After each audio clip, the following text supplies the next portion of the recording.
Hello class. Now class, we are done with 2 lectures of optics. In the first lecture, we started with the introduction part. मैंने आपको बताया था optics में it is divided in 2 chapters. First is refraction of light, second is ray optics. And we have already started with refraction of light. सबसे पहले हमने light के basic properties के बारे में बात किया था. Then we moved on to what is a reflection, what is a refraction of light. फिर हमने इन डिटेल रिफ्रैक्शन के बारे में बात करना स्टार्ट किया. सबसे पहले हमने डेफिनेशन देखा, फिर डिफरेंट कंडीशंस देखी. याद रखना पूरे चैप्टर किस पे बेस्ड है. If you go from rare to denser, the ray of light will bend towards the normal. If you go from denser to rare, the ray of light will bend away from the normal. Yes और no class. Next was हमने बात किया था about Snell's law, mu two upon mu one is equal to sine i upon sine r. Refractive index of medium 2 with respect to refractive index of medium 1 is sin I upon sin R. very important. You will see पूरा chapter इसी पे चल रहा है. Next is हमने बात किया था फिर डिफरेंट रिलेशंस की. Remember the formula. मैं फिर से बार रिवाइज इसलिए कर रहा हूँ कि आपको पूरी तरह से एकदम अच्छी तरीके से याद हो जाए. Next was mu two upon mu one was V1 upon V2. Mu two upon mu one was lambda 1 upon lambda 2. And velocity of a wave is given by V is equal to n lambda. Yes और no. फिर इसके बाद हमने principle of reversibility किया था कि जो path से वो जा सकता है लाइट, वही पाथ से वो आ भी सकता है. फिर refractive index of medium 2 with respect to 1 is reciprocal of refractive index of medium 1 with respect to 2 and rest of the things which we discussed. So keep on revising it. जितना उसको अच्छी तरीके से रिवाइज करोगे, याद करोगे, I am saying it again and again, उतना आपका ये चैप्टर स्ट्रॉन्ग होगा. नेक्स्ट क्लास हमने स्टार्ट किया था विद एप्लीकेशंस ऑफ रिफ्रैक्शन. हमने एप्लीकेशन ऑफ रिफ्रैक्शन स्टार्ट किया था. And the very first application we talked about was apparent depth and real depth. I hope आपको ये कॉन्सेप्ट समझा है और याद है. मैं एक बार शॉर्ट में रिवाइज करता हूँ. अपैरेंट डेप्थ और रियल डेप्थ क्या होगा कि रियल डेप्थ एक पर्टिकुलर मीडियम का वो डेप्थ होगा जो एक्चुअल में एग्जिस्ट करता है, और अपैरेंट डेप्थ एक ऐसा डेप्थ होगा जो हमको फील होगा कि इतना डेप्थ है, और इसके लिए रिस्पॉन्सिबल कौन होगा? Refraction of light. There were 2 conditions. दोनों कंडीशन में हमने ऐसा बोला था कि ऑब्जेक्ट और ऑब्जर्वर का मीडियम अलग अलग होना चाहिए. ऑब्जेक्ट फर्स्ट केस हमारा ऐसा था कि ऑब्जेक्ट जो है वो डेंसर मीडियम में और ऑब्जर्वर रेयर मीडियम में होगा. सेकेंड केस में object was in rare medium and observer was in denser medium. हमने बहुत सारे रियल लाइफ एक्सपीरियंस के एग्जाम्पल्स दिए थे. स्विमिंग पूल में जो सरफेस होता है हमको थोड़ा ऊपर अपीयर करता है, हमको लगता है कि वो ऊपर है क्योंकि उसका इमेज ऊपर बनता है. फिर नेक्स्ट वॉज अगर मैंने कॉइन रखा ग्लास के नीचे, या तो पानी में, या तो कोई भी एक ऑब्जेक्ट रखा, बॉल रखा, वो हमको ऊपर अपीयर करेगा. यस और नो. मैंने बताया भी था कि अगर आप एक फ्रेंड को देखते हो जो पानी में खड़ा है, उसका हाइट आपको कम लगेगा, उसके पैर आपको छोटे दिखाई देंगे. सो ये सब जो भी हो रहा है, ये सब किसकी वजह से है? This is due to refraction of light and this particular concept is called as apparent depth and real depth. फिर हमने फॉर्मूला वगैरह डिस्कस किया था. आई होप ये सब आपको याद हो, आपने रिवाइज किया हुआ है. नेक्स्ट हमने फिर एक न्यूमेरिकल किया था. अब वही कॉन्सेप्ट पे बेस्ड और एक न्यूमेरिकल करता है, फिर उसके बाद नया कॉन्सेप्ट स्टार्ट करता है. Now the numerical is, question मैं रीड कर देता हूँ आपके लिए. The question says a mark is made on the bottom of a beaker and a microscope is focused on it. The microscope is raised through 1.5 centimeter. To what height water must be poured into the beaker to bring the mark again into the focus? Refractive index of water is 4/3. ये हमको information दिया हुआ है. Once again I will repeat the question. A mark is made on the bottom of a beaker and a microscope is focused on it. The microscope is raised through 1.5 centimeter, is raised through 1.5 centimeter. To what height water must be poured into the beaker to bring the mark again into the focus? Refractive index of water is 4/3. अब class याद रखना, in any question जब आपको raise दिया होता है, raise कि कितने से रेज हुआ है, how much is the raise, तो याद रखना जो भी रेज्ड वाला जो क्वांटिटी आपको दिया होता है वो हमेशा होता है शिफ्ट, क्योंकि मैं रेज कर रहा हूँ मतलब एक पोजीशन से दूसरे पोजीशन पे जा रहा हूँ ना, तो मतलब बेसिकली मुझे क्या दिया है, शिफ्ट दिए। So class in this particular question हमको शिफ्ट दिया हुआ है, शिफ्ट इज 1.5 सेंटीमीटर, ये हमको दिया हुआ है। याद रखना जब भी ऐसा बोला होगा कि something is raised, something is raised, so हमको क्या दिया हुआ है, शिफ्ट। नेक्स्ट क्लास फिर उसके बाद हमको रिफ्रैक्टिव इंडेक्स ऑफ वाटर दिया हुआ है, म्यू डब्ल्यू, आपको वैल्यू अभी याद होना चाहिए 4/3, दिया हो या ना दिया हो, सिंपल है, याद रख सकते हो आप।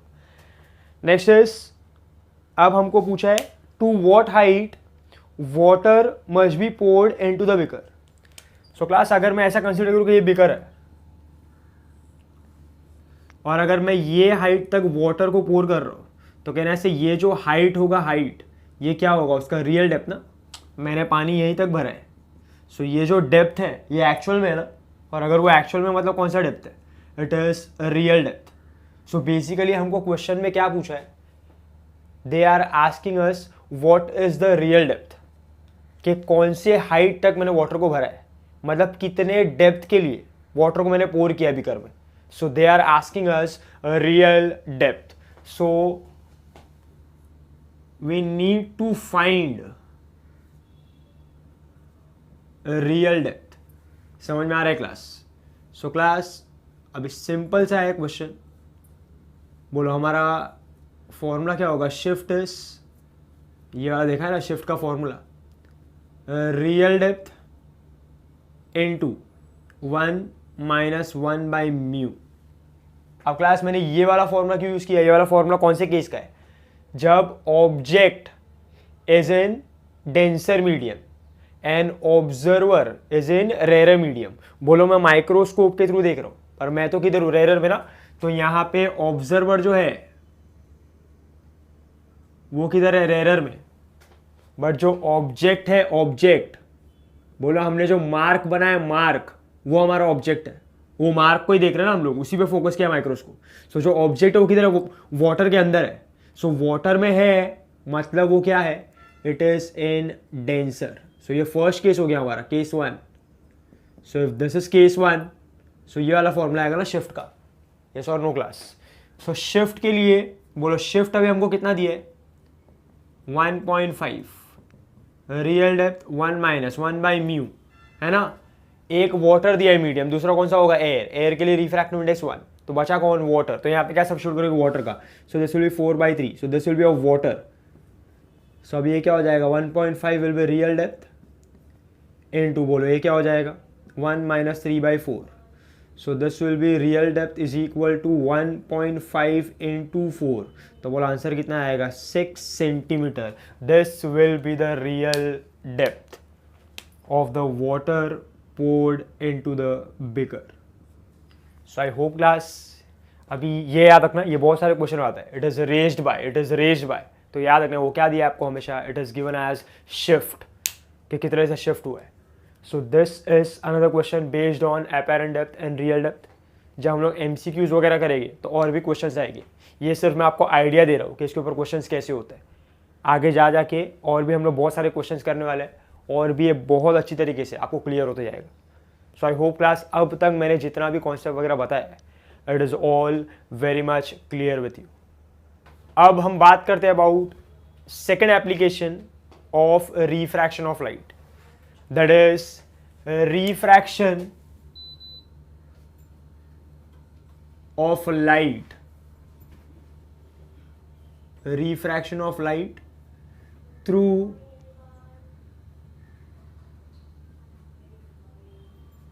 rectangular glass slab। अब क्लास ये वाला कॉन्सेप्ट जो है आपने स्कूल टाइम पे भी सीखा है, सीखा कि आपने इसके ऊपर एक्सपेरिमेंट भी किया है लैब में। अगर आपको याद हो तो एक ग्लास स्लैब होता है जिसका कुछ थिकनेस होगा रेक्टेंगुलर शेप में। फिर आपको एक टेबल दिया जाता था, उस पर आप एक वाइट पेपर रखते थे और एक ग्लास स्लैब को रखते थे और फिर पेंसिल से उसका आउटलाइन ड्रॉ करते थे, यस और नो। फिर आप एक रे को ऐसे बताते थे कि एक रे इंसिडेंट हुआ है। फिर वो जब रे इंसिडेंट होता था तो आप एक पर्टिकुलर एंगल से वो ग्लास स्लैब को ऑब्जर्व करते थे। सो फिर आप जब वो ग्लास स्लैब को ऑब्जर्व करते थे तो आपको और एक लाइन दिखाई देता था जिसको आप बोलते थे इमर्जेंट रे। फिर आप क्या करते थे, वो इमर्जेंट रे को ड्रॉ करते थे और फिर पता है ना नीडल्स यूज करते थे उसका पाथ शो करने के लिए। यू वुड ड्रॉ नीडल्स के पहले नीडल्स इधर लगाए इंसिडेंट पे, फिर जिधर से रिफ्रैक्शन हो रहा है, जिधर से वो इमर्ज कर रहा है, फिर आपने फिर से नीडल लगाया तो आप देखते हो कि उसका पाथ जो है वो चेंज हो गया।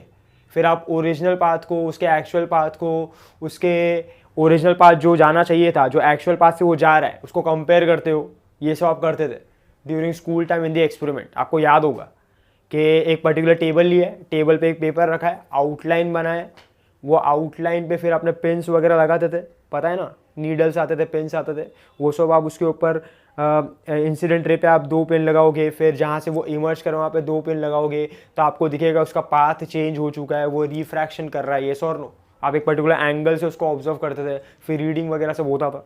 तो ये सब आपने स्कूल टाइम पे किया हुआ है, वही एप्लीकेशन है। नहीं किया है तो ठीक है, अभी इधर समझ लेना, पर सबने किया हुआ है। अभी आपको याद है नहीं है वो मुझे नहीं पता, समझ में आ रहा है।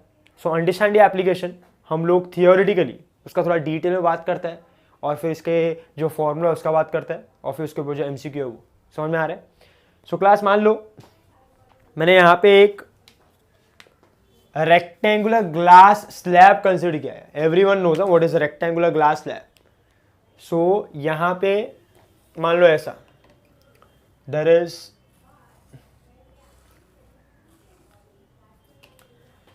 a rectangular glass slab like this.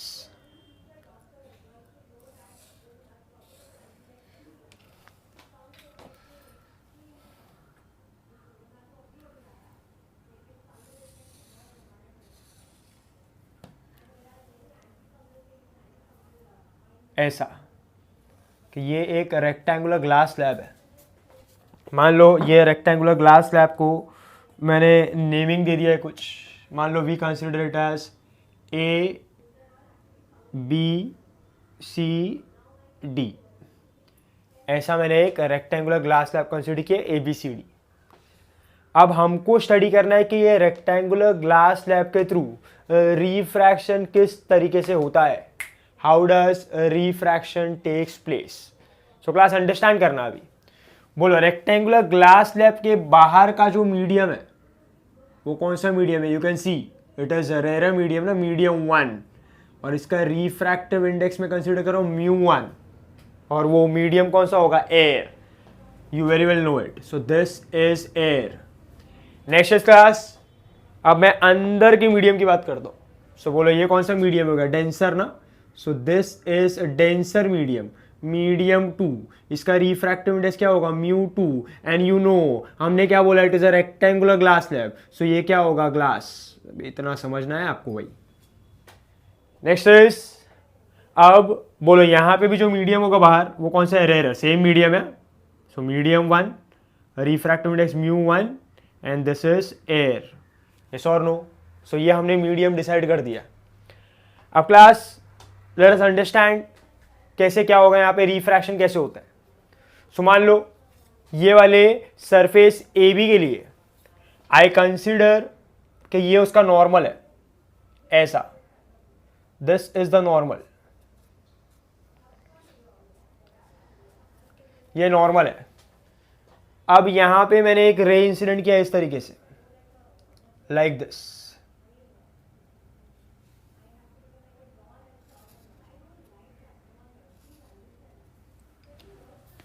समझ में आ रहा है। सो ये क्या है, मेरा इंसिडेंट रे है, इंसिडेंट रे।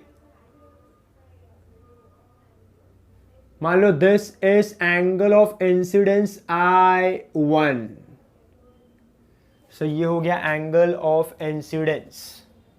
अब क्लास बोलो क्या होगा, रे ऑफ लाइट कहां से कहां जा रहा है, it is going from rare to denser. बोलो रेयर टू डेंसर जाएगा तो किधर बेंड होगा, अवे फ्रॉम द नॉर्मल के towards the normal, it will bend towards the normal. अभी याद हो जाना चाहिए भाई ये। So this will be towards the normal.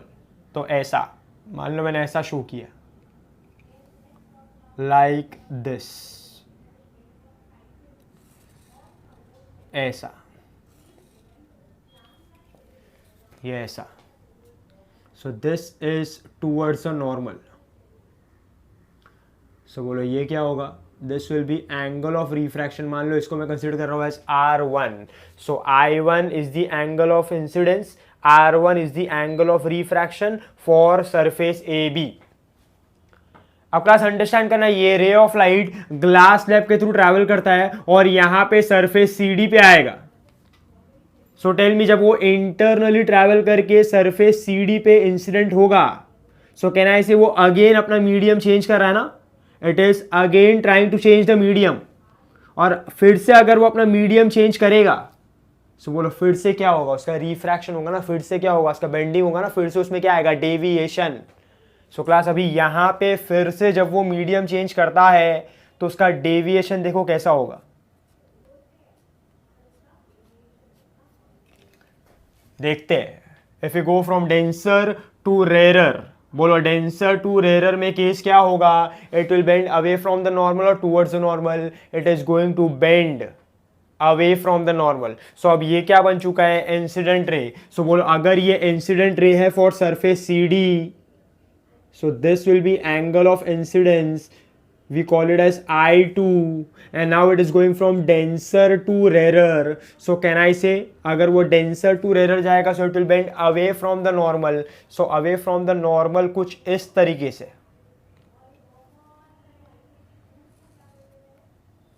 like this. Yes or no? So this will be angle of refraction, जिसको हम कहेंगे R2. सो ये होगा angle of refraction R2. So class I hope you are getting my point के rectangular glass slab में refraction कैसे होता है. रिफ्रैक्शन दो बार होगा, एक पहले सरफेस के लिए, एक दूसरे सरफेस के लिए, दैट इज ऑपोजिट सरफेसेस. पहले सरफेस के लिए rarer to denser, second surface के लिए डेंसर टू रेरर. फर्स्ट में कैसा होगा, टूवर्ड्स द नॉर्मल, सेकेंड में कैसा होगा, away from the normal. So class this is incident ray. And tell me what will be this, ये ग्लास स्लैब के बाहर इमर्ज कर रहा है, बाहर आ रहा है. सो दिस इज इमर्जेंट रे. सो ये है इंसिडेंट रे एंड ये है इमर्जेंट रे. समझ में आ रहा है class? I hope you are getting my point. So इस तरीके से एक पर्टिकुलर ग्लास स्लैब में, रेक्टेंगुलर ग्लास स्लैब में रिफ्रैक्शन होता है. Two cases, rarer to denser, denser to rarer. I hope this is clear.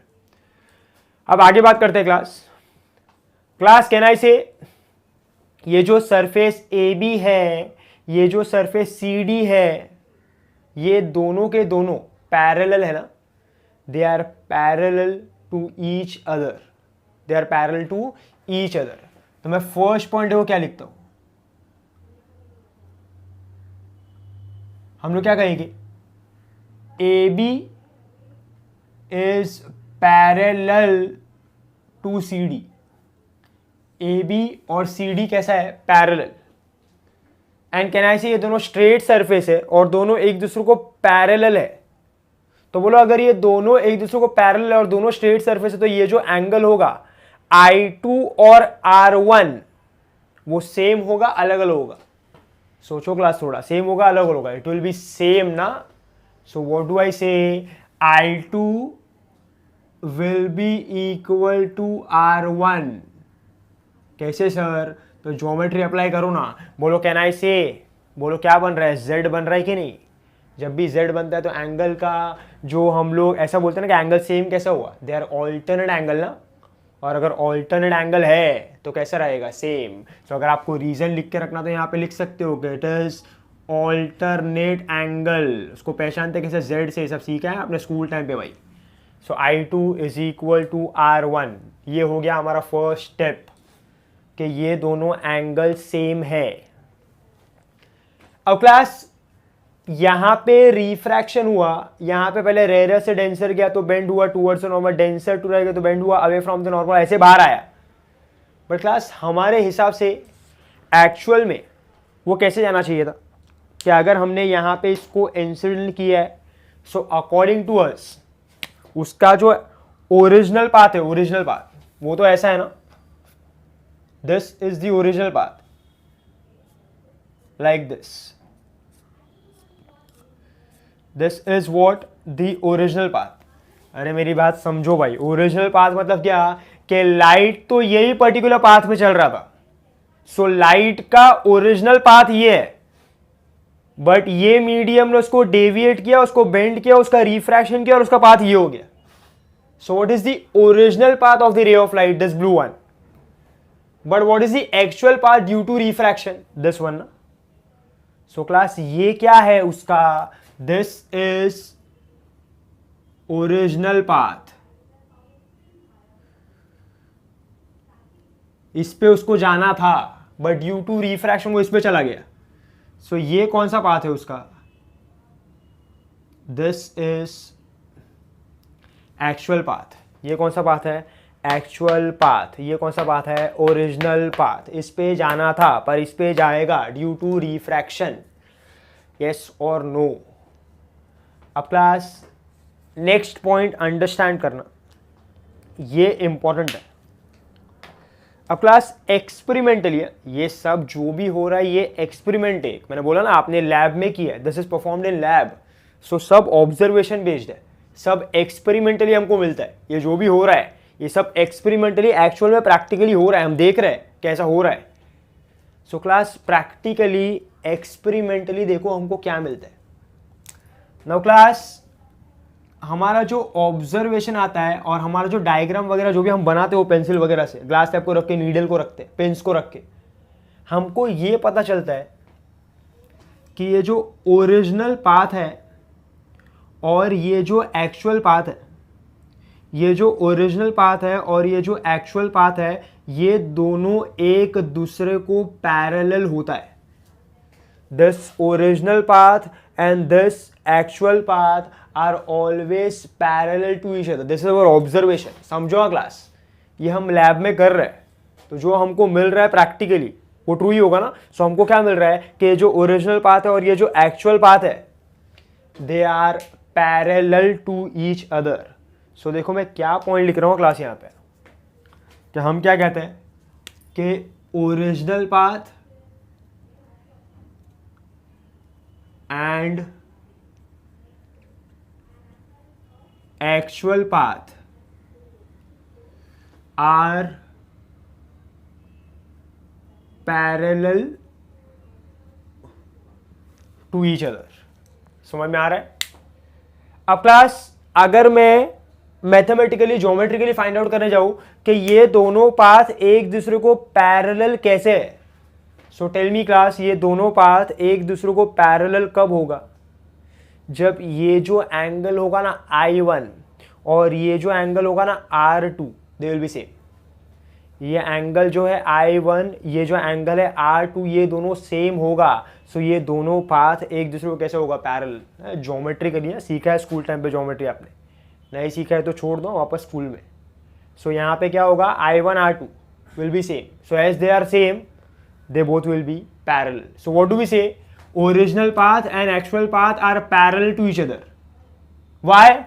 Because experimentally it is observed that I1 is equal to R2. So आप चाहे उसको ऐसा बोलो या तो आप ऐसा बोलो कि क्योंकि एंगल I1 और R2 सेम है, so this particular path, actual path and original path are parallel to each other. या तो आप ऐसा बोलो कि as original path and actual path are parallel to each other, I1 has to be equal to R2, both is one and the same. समझ में आ रहा है। सो हमको तीन इंपॉर्टेंट स्टेटमेंट मिलते हैं for a rectangular glass slab. First is I2 is equal to R1 due to geometry alternate angle. Then what do we observe, what do we obtain experimentally, कि this particular actual path followed by the ray of light and the original path of the ray of light are always parallel to each other. As they are parallel, I1 will be equal to R2, yes or no। समझ में आ रहा है। तो ये जो angle है और ये जो एंगल है वो कैसा रहेगा, सेम। सो ये है हमारा observation for a rectangular glass slab. अब क्लास हमको एक चीज यहां पे ये फाइंड आउट करना है कि यू कैन सी ना कि ये जो रे ऑफ लाइट है ये अपने ओरिजिनल पाथ से कुछ पर्टिकुलर डिस्टेंस से शिफ्ट होके एक पर्टिकुलर नया एक्चुअल पाथ फॉलो कर रहा है ना. This was the original path, but this particular original path has been shifted by some distance और एक नया पाथ फॉलो किया ना, जिसको हमने क्या बोला है, एक्चुअल पाथ. समझ में आ रहा है? एक्चुअल में इधर जाना चाहिए था, बट ड्यू टू रिफ्रैक्शन वो कुछ डिस्टेंस से शिफ्ट हो चुका है और ये पर्टिकुलर पाथ फॉलो करके जा रहे हैं. हमको ये फाइंड आउट करना है कि ये पर्टिकुलर जो रे ऑफ लाइट है वो कितने डिस्टेंस से शिफ्ट हुआ है और एक्चुअल पाथ फॉलो कर रहा है. मतलब उसके ओरिजिनल पाथ के बीच में और एक्चुअल पाथ के बीच में कितने शिफ्ट का, कितना शिफ्ट है, कितने डिस्टेंस का शिफ्ट है, ये हमको फाइंड आउट करना है. समझ में आ रहा है? तो बेसिकली देखो हमको क्या फाइंड आउट करना है, दिस ये कि कितने डिस्टेंस से शिफ्ट हुआ है. दिस ये वाला डिस्टेंस शिफ्ट हुआ, देखो ऐसा. सो ये डिस्टेंस कैसा है, परपेंडिकुलर. सो मेरा स्टेटमेंट सुनना अच्छे से. The perpendicular distance between the original path and the actual path. The perpendicular distance between the original path and the actual path is the shift between the original path and the actual path, and this particular shift is called as lateral shift or lateral displacement. क्या कहा मैंने कि यहाँ पे the perpendicular distance between the original path and the actual path is the shift between the original path and the actual path. This is called as lateral displacement or lateral shift and it is denoted by x. तो ये जो होगा ना, ये होगा x. This is x. That is called as lateral shift. समझ में आ रही है क्या मेरी बात? This is lateral shift. सो मेरा जो नेक्स्ट चीज़ है यहाँ पे कि लैटरल शिफ्ट कितना होगा, क्या होगा. So third is lateral shift. समझ में आ रहा है? कुछ रेफरेंस बुक वगैरह आप देखोगे तो आपको लैटरल शिफ्ट एस दिया हुआ है, मैंने एक्स यूज़ की है. वो आर्बिट्ररी है, आप कुछ भी यूज़ कर सकते हो, आपके नाम का इनिशियल भी यूज़ कर सकते हो चाहिए तो. So lateral shift x. बोलो स्टेटमेंट क्या होगा? The perpendicular distance between original path and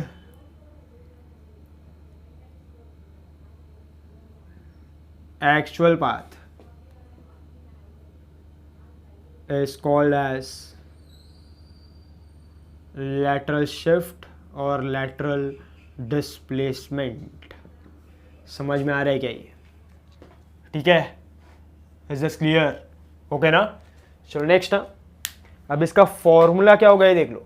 अभी फॉर्मूले का डेरिवेशन वगैरह भी है, उस सब चीज़ में हमको ज्योमेट्री वगैरह यूज़ करना पड़ता है, वो सब perpendicular, Pythagoras and all. But derivation का हमको ज़रूरत नहीं है इसके लिए. एप्लीकेशन है, सीधा हमको MCQs करना है. So I am giving you the formula directly. समझ में आ रहा है? जिस चीज़ का डेरिवेशन रिक्वायर्ड होगा वो मैं आपको करवाऊंगा, और जिस चीज़ का डेरिवेशन रिक्वायर्ड नहीं है वो मैं आपको नहीं करवाऊंगा. सो प्लीज़ फॉलो जो मैं करवा रहा हूँ. समझ में आ रहा है? What is necessary you will be given everything, what is not उसमें जो मैं बोल रहा हूँ वो फॉलो करना है. समझ में आ रहा है? सो अभी लैटरल शिफ्ट का, लैटरल डिस्प्लेसमेंट का फॉर्मूला होगा x.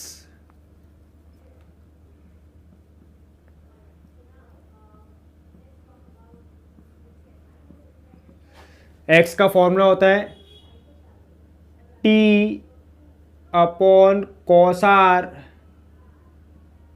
Into sine of i minus r. t upon cos r into sine of i minus r. What is t? T is the thickness of the glass slab. यहां पे ये जो है ना, ये thickness है, thickness T of the glass slab. समझ में आ रहा है? R is the angle of refraction, I is the angle of incidence. Sir यहाँ पे तो I है, R है, I है, R है, कौन सा लेना है? वो क्वेश्चन के हिसाब से, न्यूमेरिकल के हिसाब से you will be able to decide. Just remember, this is angle of incidence, this is angle of refraction. According to the question, you will automatically come to know what is INR. थोड़ा सा patience रखना है, question पढ़ोगे, बताने का भी जरूरत नहीं पड़ेगा, you will easily understand. So this is formula for lateral shift. अभी हम एक क्वेश्चन करते हैं इसके ऊपर, so आपको और अच्छे से समझ जाएगा कि कैसे हमको फॉर्मूला वगैरह अप्लाई करना है। And this is a refraction through rectangular glass slab. So याद रखो, rectangular glass slab लिया, दो refraction होगा, rarer to denser, denser to rarer, towards the normal, away from the normal. ये emergent ray, ये incident ray, ये angle same, ये दोनों एक दूसरे को parallel, ये angle same. तो perpendicular distance है between original path and actual path, which is called as a lateral shift, and this will be the formula. So I hope class this concept is very much clear with you. अभी ये concept पे based एक numerical कर लेता है, छोटा सा numerical है, so you will come to know how to apply the formula. समझ में आ रहा है? चलो, now the question says a ray of light is incident at an angle of 60 degree on one face of a rectangular glass slab of thickness 0.1 metre and refractive index 1.5. Calculate the lateral shift produced. अब class understand करना, question में data is given as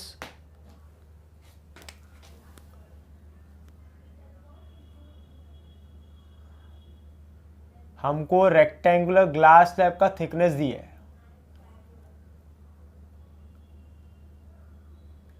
0.1 metre. क्या दिया है? Thickness. Next is हमको बोला है कि ग्लास का रिफ्रैक्टिव इंडेक्स दिया। अभी बोलो क्लास, यहां पे दो मीडियम कौन सा है? दोनों मीडियम लिखने का, इधर मीडियम 1 एंड मीडियम 2, ऐसा। मीडियम 1 बोलो कहां से कहां जाता है? एयर से ग्लास। रे ऑफ लाइट बाहर से ही ग्लास स्लैब में जाने वाला है, so it is always going to go from air to glass by default, so rarer to denser. so medium 1 कौन सा होगा? एयर। आपको मैंने पहले ही बोला था क्लास, अगर एक मीडियम दिया है दूसरा मीडियम नहीं दिया है तो वो मीडियम को बाय डिफॉल्ट क्या लेना है? एयर, एयर ही होगा। सेकेंड मीडियम बोलो कौन सा है? ग्लास स्लैब का, सो ग्लास। सो इसका रिफ्रैक्टिव इंडेक्स होगा μ1 which is equal to μa which is equal to 1। इसका रिफ्रैक्टिव इंडेक्स होगा μ2 which is equal to μg which is equal to 1.5। Yes और नो? अब क्लास हमको एंगल ऑफ इंसिडेंस दिए है 60 डिग्री। समझ में आ रहा है? अब हमको फाइंड आउट करना है, to find what is the lateral shift. ये क्या है? तो अभी हमको फॉर्मूला पता है, ये रहा फॉर्मूला, अभी लिखा हुआ है यहाँ पे, x will be t upon cos r into sine of i minus r। समझ में आ रहा है? सो बोलो थिकनेस हमको पता है, हमको i भी पता है 60, बट हमको r नहीं दिया है, तो हमको r फाइंड आउट करना पड़ेगा। सो क्लास अभी देखो फॉर्मूला देखो क्या होगा। अब क्लास में आपका डाउट क्लियर कर देता हूँ, कौन सा IR सर? पहले सरफेस का लेने का। किसका लेने का? पहले सरफेस का। अल्टीमेटली सब सेम ही है, I2 is equal to R1। ये जो आने वाला है ये इसके इक्वल होने वाला है, और ये जो आने वाला है इसके इक्वल होने वाला है। सो यही वाला डेटा हम यहाँ पे भी यूज कर रहे हैं ना। अरे बाबा, इसका वैल्यू कौन देगा? R1। इसका वैल्यू कौन देगा? I1। सो अल्टीमेटली यही वाला वैल्यू यहाँ पे आने वाला है। सो यही तो वैल्यू है। सो जो भी होने वाला है सरफेस 1 का आपको वैल्यू यूज करना है, I और R का सरफेस 1 का वैल्यू। सो ये जो I और R है ये किसका है? सरफेस 1 का। सो बोलो हमको I पता है, R नहीं पता है। सो R नहीं पता होगा तो कैसे मिलेगा X? सो क्लास समझा ना मैंने क्या बोला? फर्स्ट मीडियम का यूज करना है. Geometrically I2 is R1, I1 is R2, so this is also going to give you the same data. समझ में आ रहा है? वही है, ये इसका वैल्यू देगा, ये इसका वैल्यू देगा. हाँ वो इंटरचेंज होगा ठीक है, बट यहाँ पे मीडियम एंड ऑल भी चेंज हो जाएगा. अल्टीमेटली आंसर सब वही आने वाला है. समझो है ये बात को जो मैं बोल रहा हूँ. आपको सिर्फ ये याद रखना है कि पहले सरफेस का लेना है, पहले सरफेस का डेटा यूज करो. समझ में आ रहा है? सो अब बोलो यहाँ पे I60 है, बोलो हमको क्या चाहिए, R चाहिए, तो मैं स्नेल्स लॉ यूज करता हूँ. बोलो क्या होगा, μ2 अपॉन μ1 साइन I अपॉन साइन R. बोलो μ2 क्या है, μg 1.5, μ1 क्या है 1, sine of 60 sine of R. So अभी यहाँ पे साइन 60 कितना होगा, बोलो भाई, it will be √3/2. So this will be 3/2, this will be √3/2 into sine of R. So बोलो यहाँ पे आपको R मिल जाएगा, you will get R. You have to calculate this और फिर यहाँ पे सब्स्टिट्यूट करने का. तो आपको T पता है, आपको R यहाँ से मिल गया, आपको I और R दोनों पता है, तो आपको क्या मिल जाएगा, X. Now you have to solve this by your own. अगर आपको कुछ भी डाउट रहेगा कैलकुलेशन वगैरह में, तो जब जूम लेक्चर होगा तो मुझे पूछना, मैं बता दूंगा. बट सिंपल कैलकुलेशन अभी आना चाहिए. समझ में आ रहा है मैं क्या बोल रहा हूँ? So please solve it out by your own. I have given you the data, I have given the formula, how to find it out. Hint मैंने दे दी है, आपको सिर्फ कैलकुलेशन करना है. You can do the calculation, you have to practise the calculation by your own. अपने तरीके से सॉल्व करो उसको. नहीं आएगा तो बाद में पूछ लो, I will let you know. But for right now you have to solve it by your own. So I hope class this particular question is clear with you. Simple सा है, कुछ ज़्यादा difficult नहीं है. ठीक है? We start with other application of refraction of light.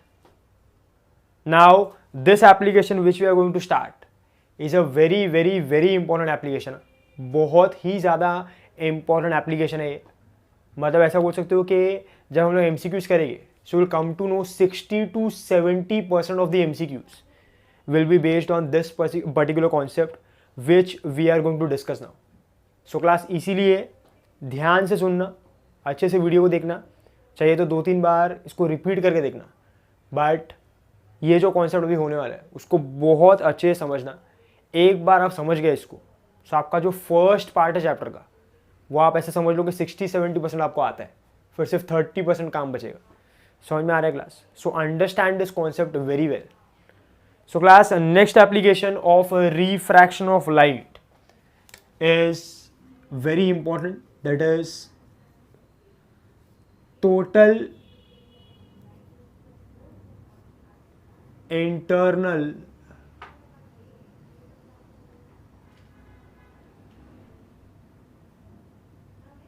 reflection.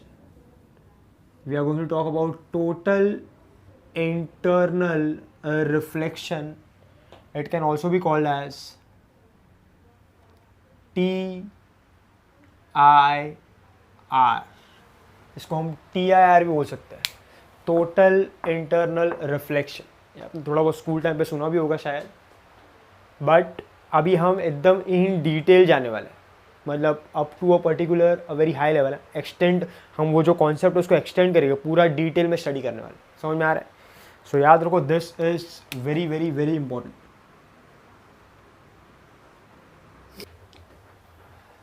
अब class हमने जब बेसिक्स का बात किया था, तो बेसिक्स में मैंने नोट करके आपको एक पॉइंट बताया था, दैट इज कि मान लो अगर मैं एक ट्रांसपेरेंट मीडियम लेता हूँ, तो ट्रांसपेरेंट मीडियम पे जब भी लाइट इंसिडेंट होता है तो प्रैक्टिकली रिफ्लेक्शन भी होगा, रिफ्रैक्शन भी होगा. There is partial reflection and partial refraction.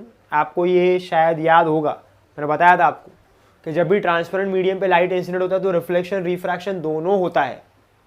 Refraction ज़्यादा होगा, रिफ्लेक्शन कम होगा, बट होगा.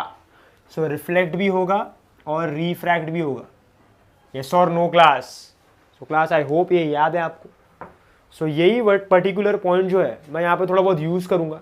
तो जो भी मैंने आपको बताया है it is very very very useful. समझ में आ रहा है? सो अब क्लास बात करते हैं अबाउट टोटल इंटरनल रिफ्लेक्शन, और ये पॉइंट को यूज भी करेंगे उसमें। अब क्लास टोटल इंटरनल रिफ्लेक्शन में सबसे पहले we talk about is the conditions, कि ये जो फिनोमिना है, ये जो हम स्टडी कर रहे हैं TIR, ये होने के लिए कंडीशंस क्या है, और ये जो कंडीशंस है ये एसेंशियल कंडीशंस है, कंपलसरी कंडीशन है, मैंडेटरी, मतलब ये होगा तभी टोटल इंटरनल रिफ्लेक्शन पॉसिबल है। अगर ये नहीं होगा तो टोटल इंटरनल रिफ्लेक्शन पॉसिबल नहीं है। मेरी बात समझो आप। So understand the conditions. The first condition is कि light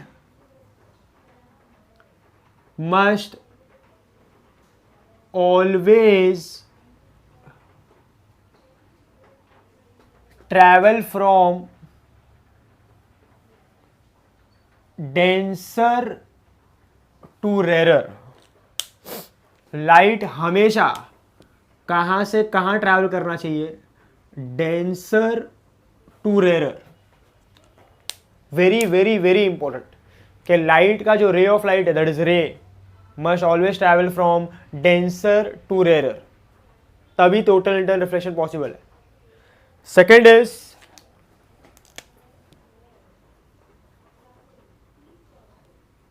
angle of incidence I must be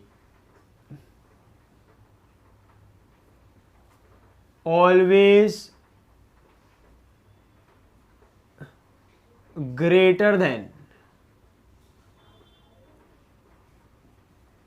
critical angle, must be always greater than critical angle। समझ में आ रहा है? Angle of incidence must be always greater than critical angle. ये समझ में आ रहा है क्या?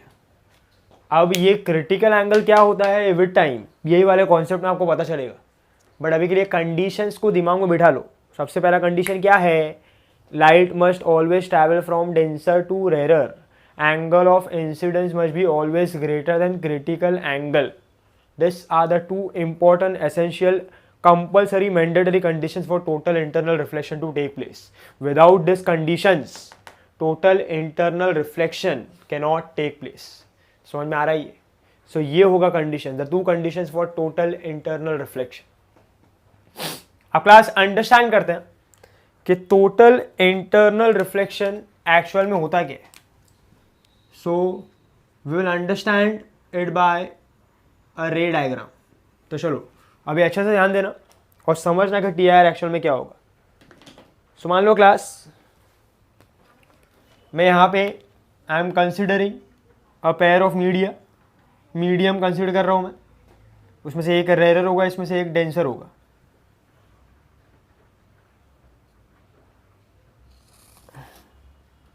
This is the interface of the two medium, separation बोल सकते हैं हम लोग। सो मान लो क्लास, अभी ये जो मीडियम है ये है डेंसर और ये जो मीडियम है ये है rarer. So this is a rarer medium, this is a denser medium. चलो एग्जांपल भी ले लेते हैं। ये है एयर, ये है वाटर, यस और नो? ऐसा। So it is air water interface, the two mediums are air and water, rarer and denser. समझ में आ रहा है क्लास? नेक्स्ट क्लास, अब मान लो, बोलो कंडीशन क्या कहता है? Light must travel from denser to rarer. So मान लो मैं एक सोर्स कंसीडर कर रहा हूं और वो सोर्स को मैंने प्लेस किया है इन डेंसर मीडियम, क्योंकि लाइट को डेंसर से रेरर जाना, तो मेरा सोर्स किधर होना चाहिए? डेंसर मीडियम में। सो मान लो यहां पे I am considering the source, the object, the source, जिससे लाइट, जिससे रे ऑफ लाइट, जिससे रेस पास होगी। समझ में आ रहा है? So this is the source. अब क्या हुआ क्लास? यू नो ना, from this particular source in every possible direction रे ऑफ लाइट विल पास, इससे बहुत सारी n नंबर ऑफ रेज पास होगी और जितने भी पॉसिबल डायरेक्शन है वो हर एक डायरेक्शन में आएगा। कोई भी सोर्स ऑफ लाइट होता है जब उससे लाइट स्प्रेड होगा, सो इन एवरी पॉसिबल डायरेक्शन ना, सो यहाँ पे भी ये सोर्स है, सो इससे जो रेज पास होगी it will be in every possible direction. और जब वो एवरी पॉसिबल डायरेक्शन में होगी तो कहना है at different different points on the surface रे विल बी इंसिडेंट ना, यस और नो। सो अलग अलग पॉइंट पे अलग अलग इंसिडेंट रे होगा, उसी से हमको समझना है कि what is total internal reflection. समझ में आ रहा है क्लास? अब क्लास अंडरस्टैंड करना क्या होगा यहाँ पे नेक्स्ट। सो क्लास अब यहां पे मान लो सबसे पहले मैं एक यहां पे नॉर्मल कंसीडर कर रहा हूं ऐसा,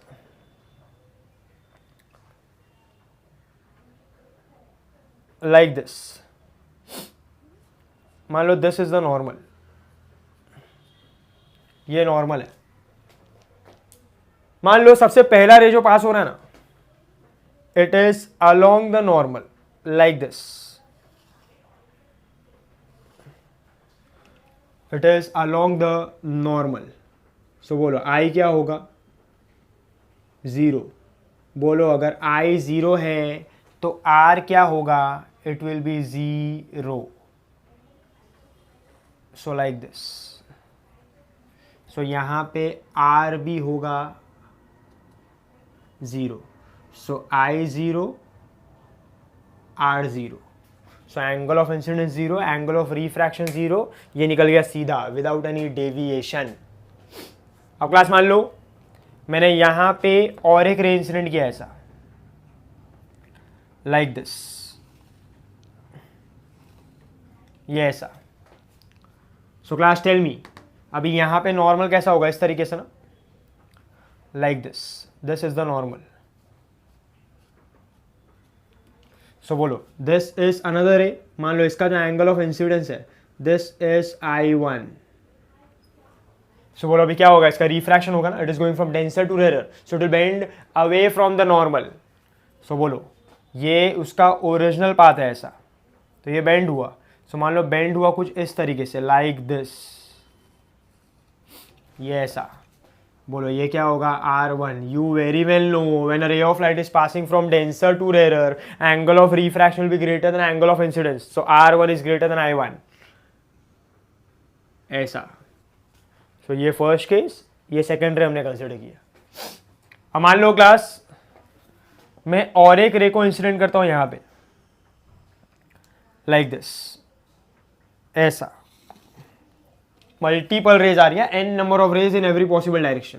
सो एक रे यहां पे भी आया ऐसा। बोलो ये क्या है? ये नॉर्मल है।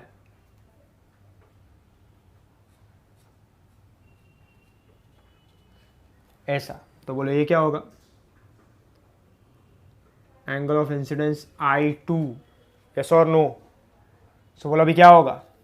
बोलो क्लास, अगर आपको याद हो तो मैंने पहले ही बताया, जैसे जैसे एंगल ऑफ इंसिडेंस बढ़ता है वैसे वैसे एंगल ऑफ रिफ्रैक्शन भी बढ़ेगा। ये पॉइंट भी हमने लिखा है, as angle of incidence increases always and always angle of refraction also increases. और यहां पे क्योंकि वो डेंसर से रेयर जा रहा है, सो angle of refraction will always be greater than angle of incidence, R will be greater than I। ये दो पॉइंट समझो। पहला क्या? R is always greater than I for denser to rarer। Second is as angle of incidence will increase, angle of refraction will increase। So can I say I2 is greater than I1? तो जो R2 आएगा, R2 it has to be greater than R1। So यहाँ पे ऐसा bend हुआ, ऐसा, like this। So बोलो ये क्या है? R2 दिखता है ना, R2 is greater than R1, yes और no। अब क्लास मान लो मैंने और एक रे इंसिडेंट किया ऐसा, समझते जाओ, यहां पे ऐसा, लाइक दिस। सो क्लास अब देखो क्या होगा, अंडरस्टैंड करना, वेरी इंपॉर्टेंट पॉइंट। मान लो यहां पे ये जो एंगल ऑफ इंसिडेंस है this is I3। This is what I3। So class मैंने फिर से क्या किया, एंगल ऑफ इंसिडेंस को और बढ़ा दिया ना, सो angle of refraction will also increase, angle of refraction will B always greater than angle of incidence. So class यही पॉइंट से समझना व्हाट इज द कॉन्सेप्ट। बोलो मैं यहां पे क्या कर रहा हूं, मैं एंगल ऑफ इंसिडेंस को बढ़ा रहा हूं, सो एंगल ऑफ रिफ्रैक्शन भी बढ़ रहा है, और एंगल ऑफ रिफ्रैक्शन हमेशा एंगल ऑफ इंसिडेंस से ज्यादा है। सो क्लास जैसे जैसे मैं एंगल ऑफ इंसिडेंस को बढ़ाते जाऊंगा, से फॉर एग्जांपल 30, 40, 50, 60 ऐसा, तो वैसे वैसे एंगल ऑफ रिफ्रैक्शन भी बढ़ते जाएगा, 40, 50, 60, 70। यस और नो क्लास। सो मैं क्या कर रहा हूं, कंटिन्यूअसली एंगल ऑफ इंसिडेंस को बढ़ा रहा हूं, सो कंटिन्यूअसली एंगल ऑफ रिफ्रैक्शन भी बढ़ते जा रहा है। कैन आई से जैसे जैसे मैं एंगल ऑफ इंसिडेंस को बढ़ाते जाऊंगा, एंगल ऑफ रिफ्रैक्शन बढ़ते जाएगा, 30 होगा, 40 होगा, 60 होगा, 70 होगा। कैन आई से at a particular angle of incidence, angle of refraction जो होगा वो कितना हो जाएगा, 90। अंडरस्टैंड करो ना क्लास, 30, 40, 50, 60, जैसे जैसे एंगल ऑफ इंसिडेंस बढ़ते जा रहा है, एंगल ऑफ रिफ्रैक्शन थोड़ा थोड़ा बढ़ते जा रहा है, और जैसे जैसे एंगल ऑफ रिफ्रैक्शन बढ़ते जाएगा तो कहना से 40, 50, 60, 70, 80। सो at a particular angle of incidence, angle of refraction बढ़ते बढ़ते कितना हो जाएगा, 90। और जब वो 90 होगा तो एंगल ऑफ इंसिडेंस तो उससे तो कम ही होगा ना, क्योंकि वो वाले केस है कि angle of refraction angle of incidence से कम होना चाहिए, सॉरी एंगल ऑफ रिफ्रैक्शन जो है वो एंगल ऑफ इंसिडेंस से ज्यादा होना चाहिए, और angle of incidence angle of refraction से कम होना चाहिए डेंसर टू रेरर में। यस और no? So class tell me, as angle of incidence increases, angle of refraction increases. So 30, 40, 50, 60, 70. So ये क्या होगा, 40, 50, 60, 70, 80. बोलो, at a particular angle of incidence, at a particular angle of incidence, angle of refraction बढ़ते बढ़ते बढ़ते बढ़ते बढ़ते कितना हो जाएगा, it will become 90. कितना हो जाएगा, 90. So here angle of refraction now is 90 degree. ऐसा ये 90 हो चुका है। समझ में आया मैंने क्या बोला? अब वापस फिर से और एक बार बताता हूं क्योंकि ये इंपॉर्टेंट पॉइंट है, दिमाग में बिठाओ। As angle of incidence will increase, angle of refraction will increase, and as it is going from denser to rarer, angle of refraction will be greater than angle of incidence. What I am doing, I am increasing the angle of incidence gradually. So 30, 40, 50, 60 ऐसा बढ़ाते जा रहा हूँ, angle of refraction भी बढ़ते जाएगा। सो 30 है तो ये ज़्यादा आना चाहिए 40, 40 है तो ज़्यादा आना चाहिए 50, 50 है तो ज़्यादा आना चाहिए 60।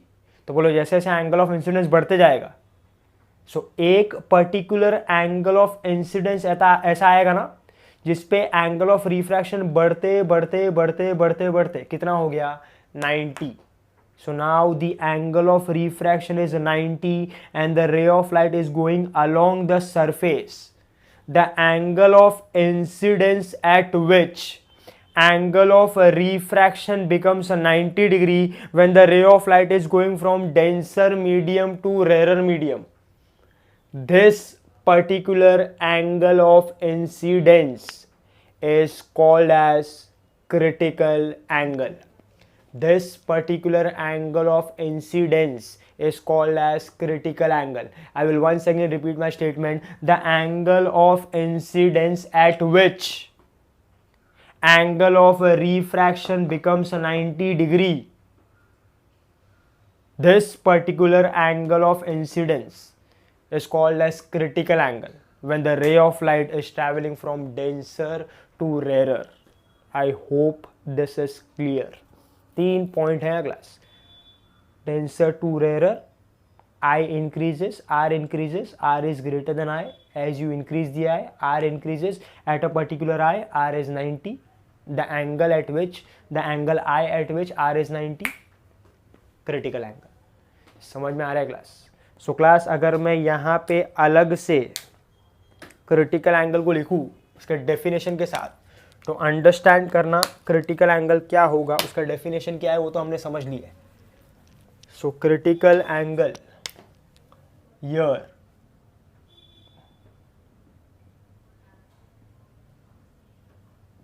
इसको मैं डिनोट करूंगा आई सी से और ओनली सी से, आपको जो अच्छा लगे वो यूज करो। तो क्रिटिकल एंगल आई सी और सी। बोलो डेफिनेशन क्या है, मैंने अभी बोला, when a ray of light is traveling from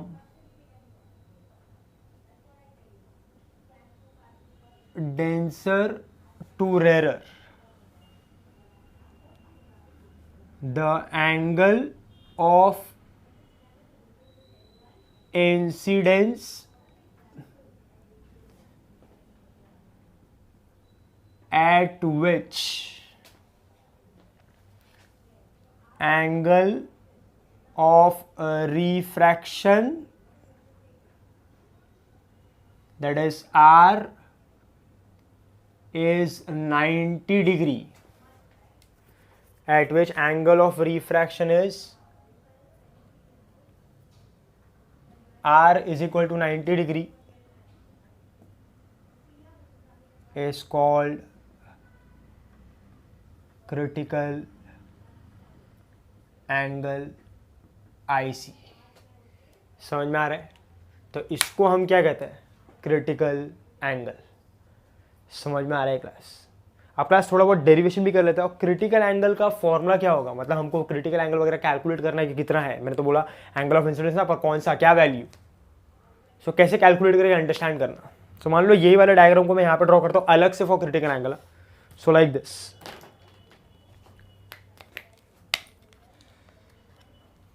ये ऐसा है।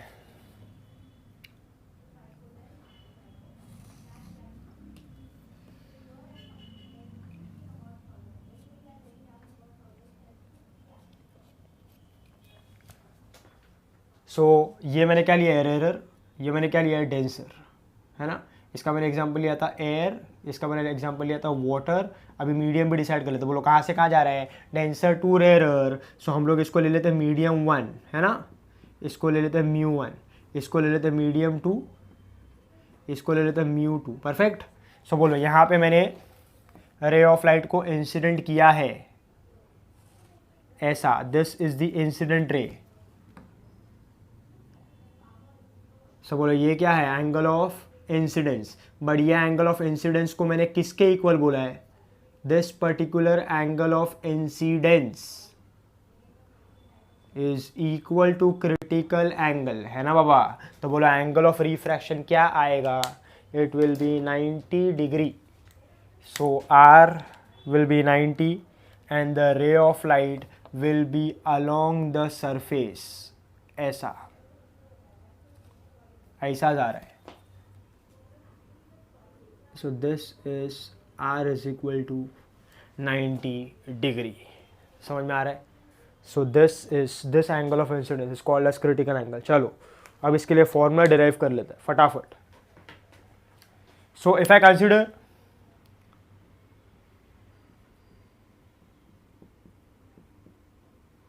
बाय स्नेल्स लॉ, बोलो स्नेल्स लॉ क्या होगा, mu 2 upon mu 1 is equal to sine i upon sine r. चलो फटाफट डिसाइड करते हैं अभी। बोलो मीडियम 1 यहाँ पे कौन सा है, ध्यान से डायग्राम देख के बोलेगा, वाटर, यस और नो, जो हमने लिया है एग्जाम्पल। आप कोई भी मीडियम ले सकते हो, मैंने वाटर लिया है भाई, आपको सिर्फ वाटर के साथ ही कंसिडर नहीं करना है। सो बोले मीडियम 1 वाटर, सो ये क्या होगा, mu 1,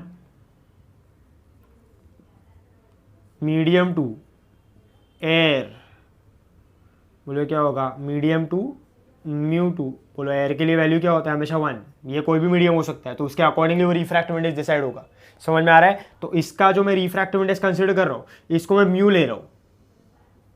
I am considering water, तो उसका वैल्यू सब्स्टिट्यूट करूंगा। आप कोई अलग मीडियम लोगे तो उसका वैल्यू सब्स्टिट्यूट करोगे।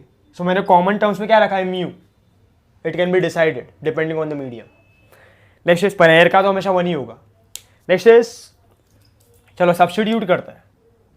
अब क्लास अगर ये वैल्यू मैं यहाँ पे सब्स्टिट्यूट करूँ तो क्या मिलेगा मुझे, सो बोलो क्या होगा, μ2 is what 1, μ1 is what mu, बराबर से सब्स्टिट्यूट करना है आपको।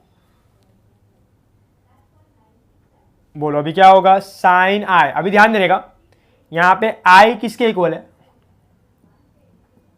आई सी, और आर का वैल्यू क्या है 90, so this will be sine I C upon sine 90, sine 90 क्या होगा 1, so this will be sine I C. बोलो मुझे क्या चाहिए, critical angle, so what will be critical angle, critical angle will be sine inverse of 1 by mu, this is formula for critical angle, very very very important formula class, critical angle sine inverse of 1 by mu. समझ में आ रहा है class? अब class मैं यही formula को फिर से वैसे लिख सकता हूं, कैसे बोलो, ये 1 बाई म्यू क्या बना, μ2 अपॉन μ1 बना ना 1/2, 1 बाई म्यू, क्योंकि उसमें मीडियम एक एयर था। मैं उसी फॉर्मूला को फिर से क्या लिख सकता हूं, I C is sine inverse of μ2 by μ1। Class में ज़्यादा कुछ नहीं कर रहा हूँ, ये बन गया, सो मैंने फिर से इसको वही सब्स्टिट्यूट कर दिया, वही सब कर रहा हूँ मैं। समझ में आ रहा है? So this will also be formula for critical angle. ये सब जब हम लोग सॉल्विंग करेंगे क्वेश्चन वगैरह का तो और अच्छे से समझेगा। So this is I C is equal to sine inverse of 1 by mu, I C sine inverse of μ2 by μ1। बोलो μ2 बाई μ1 के n नंबर ऑफ फॉर्मूले, so I C can also be equal to sine inverse of v1 by v2, पढ़ा है ना ये, v1 by v2, और एक formula है I C is sine inverse of, यहाँ पे क्या होगा, I C is sine inverse of v1 by v2 and I C is sine inverse of λ1 upon λ2, yes और नो? तो ये और एक फॉर्मूला होगा। So class remember this 3 formula, I C is sine inverse of μ2 by μ1, I C is sine inverse of v1 by v2 and I C is sine inverse of λ1 by λ2। समझ में आ रहा है क्लास? सो क्लास अगर आप यहां से समझ पाओ, so tell me, critical angle जो है, क्रिटिकल एंगल वो किस पे डिपेंड करता है? Critical angle depends on refractive index of the medium. किस पे डिपेंड करता है वो? Refractive index of the medium. So यहां पे लिख देता हूं मैं कि क्रिटिकल एंगल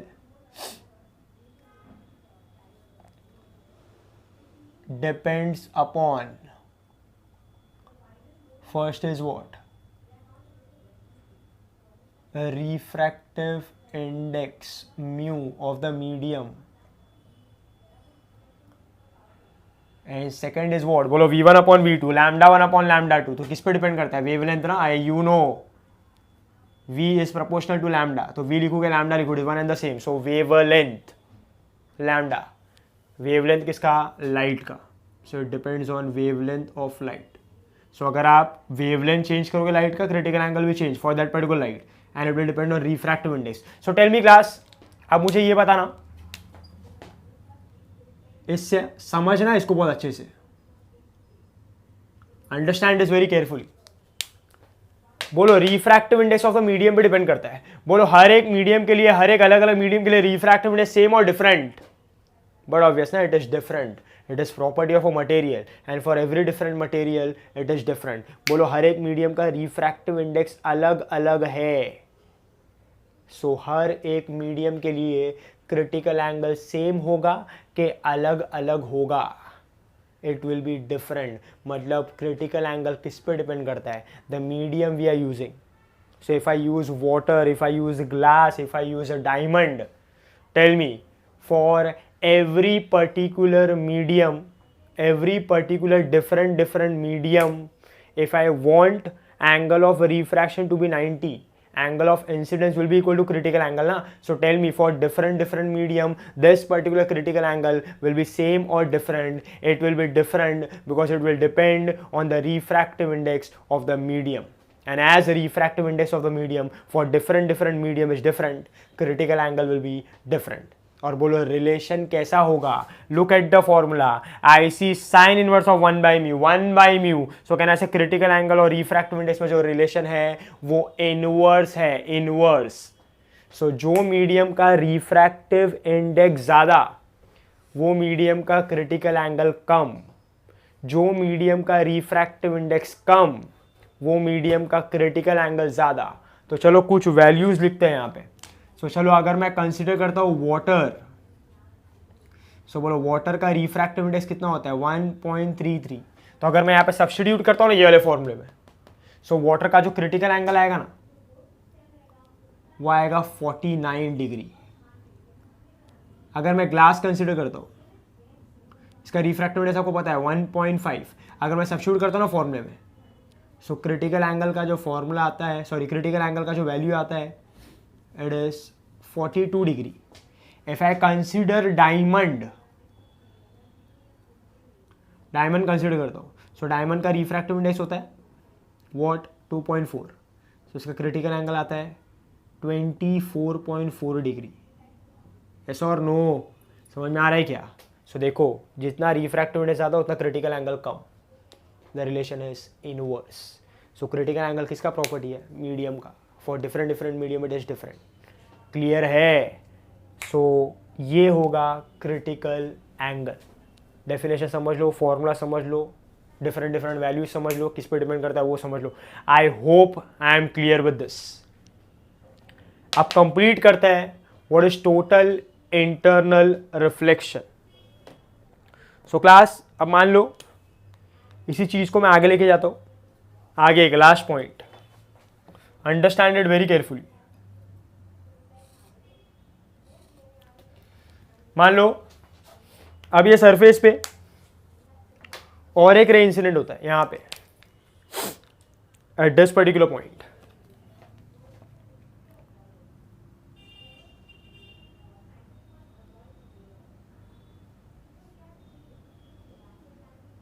ईयर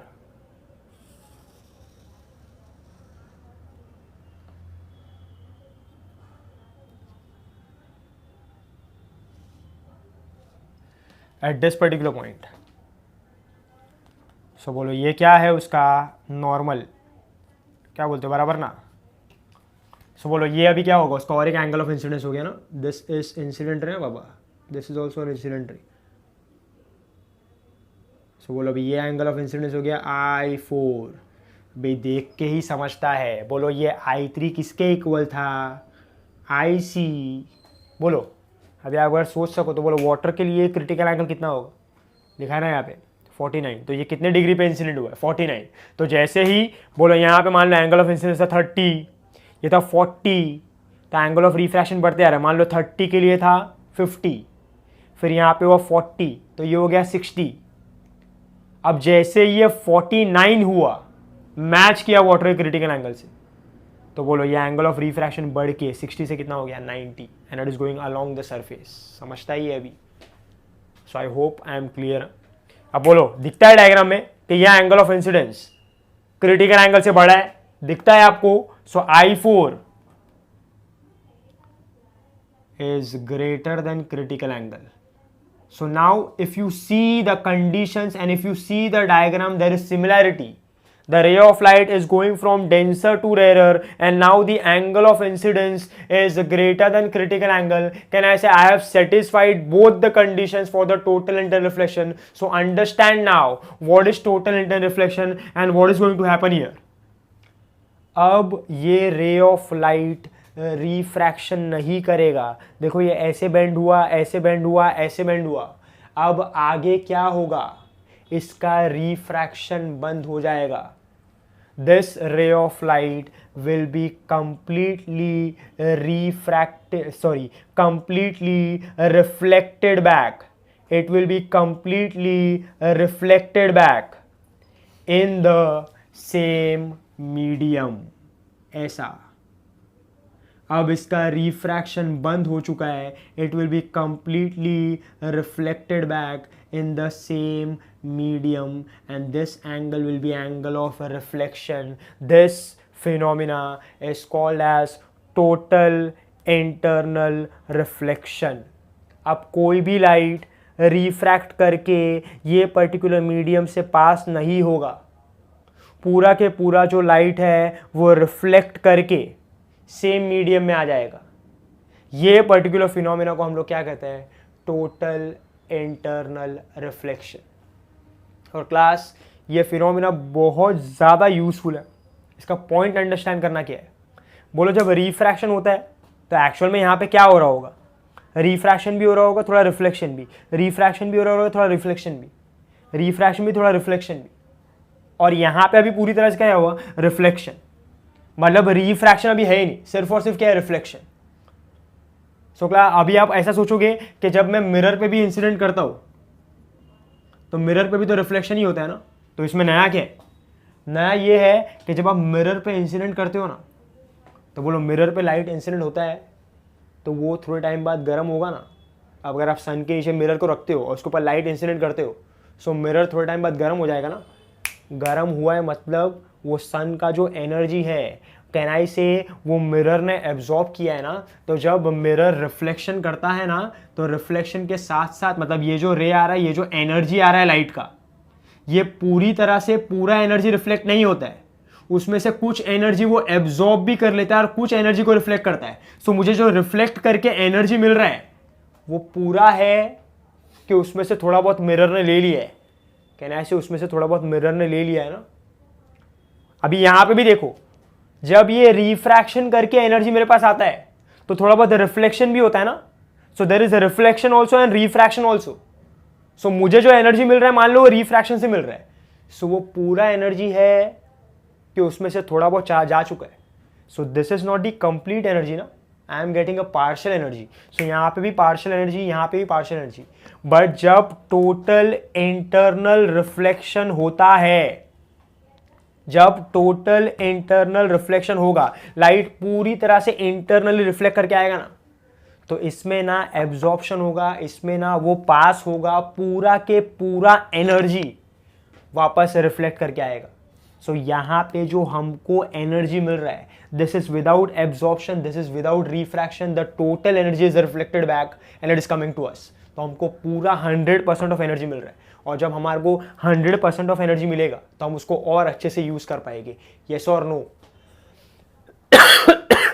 तो रिफ्लेक्शन होता है तो थोड़ा एनर्जी का लॉस होगा, रिफ्रैक्शन होगा तो थोड़ा एनर्जी का लॉस होगा, क्योंकि थोड़ा रिफ्रैक्ट होगा, थोड़ा रिफ्लेक्ट होगा। बट जब टोटल इंटरनल रिफ्लेक्शन होता है, पूरी तरह से जब लाइट रिफ्लेक्ट करता है, so there is no absorption, there is no refraction, there is no passing through, there is no loss of energy, the total amount of energy is coming back to us, we can use the whole energy। अभी मैं थोड़ा सा high level पे जा रहा हूँ class, थोड़ा सा दिमाग लगाने का, समझ में आ रहा है? सो इसीलिए ये जो फिनोमिना है बहुत इंपॉर्टेंट है, because we are getting the total energy back, और हमको पूरा एनर्जी यूज करना है, कुछ भी वेस्ट नहीं करना। सो क्या बोला मैंने? जैसे ही angle of incidence critical angle से बड़ा हुआ और लाइट डेंसर से रेयर जा रहा है, so what do you observe now कि पहले रिफ्रैक्शन भी हो रहा था, थोड़ा रिफ्लेक्शन भी हो रहा था, रिफ्रैक्शन भी हो, थोड़ा रिफ्लेक्शन भी हो रहा था। मैंने रिफ्लेक्शन ड्रॉ नहीं किया, पर आप समझो, यहाँ पे बताया था मेरे पॉइंट। बट अब जो लाइट है, बोलो ये आया, ये आया, ये आया, रिफ्रैक्शन बंद, पूरा के पूरा लाइट क्या कर रहा है? रिफ्लेक्ट कर रहा है। So the total 100% of energy is reflected back and it is coming back to us. This particular phenomena is called as total internal reflection. क्या बोलेंगे इसको? Total internal reflection. इसको मैं define कैसे करूँगा class? It is defined as when a ray of light is traveling from denser medium to rarer medium and it is incident at an angle of incidence greater than critical angle, the ray of light, the light is completely reflected back, is completely reflected back in the same medium. This phenomena is called as total internal reflection. समझ में आ रहा है? Once again I will repeat the statement. When a ray of light is traveling from denser medium to rarer medium and it is incident at an angle of incidence greater than critical angle, the ray of light is totally reflected back in the same medium. This is called as total internal reflection. अभी यहाँ पे board पे जगह नहीं है definition लिखने के लिए, तो सुनने का, पॉज करने का और खुद से लिखने का। समझ में आ रहा है? So this is what total internal reflection. एक बार शॉर्ट में डिस्क्राइब करता हूँ, दिमाग में बिठा लेना, थोड़ा ध्यान से देखो वीडियो को भाई। बोलो सबसे पहले कंडीशंस क्या है for total internal reflection? Light must travel from denser to rare. Second is angle of incidence must be greater than critical angle. Next हमने क्या बोला है कि बोलो हमने यहाँ पे डायग्राम में डेंसर लिया, रेयर लिया, सोर्स लिया, हर एक डायरेक्शन में वहाँ पे रे ऑफ लाइट जाएगा। हमने डिफरेंट पर्टिकुलर नॉर्मल के साथ रे ऑफ लाइट को इंसिडेंट किया है। हमने क्या देखा? As angle of incidence increases, angle of refraction increases, and as it is going from denser to rare, R is greater than I. So हमने डिफरेंट केस लिया, आई को बढ़ाते गए तो आर बढ़ते गया। सो बोलो एक पर्टिकुलर आई आएगा ना कि आर बढ़ते बढ़ते कितना हो जाएगा? 90। जो आई पे वो 90 होगा, that is called as critical angle. फिर क्रिटिकल एंगल का फॉर्मूला डिराइव किया, I C sine inverse of 1/μ। This particular critical angle depends on refractive index of the medium. As it depends on refractive index of the medium, for every different medium it is different. और relation कैसा होगा? Inverse. तो जैसे जैसे refractive index बढ़ेगा critical angle कम होते जाएगा।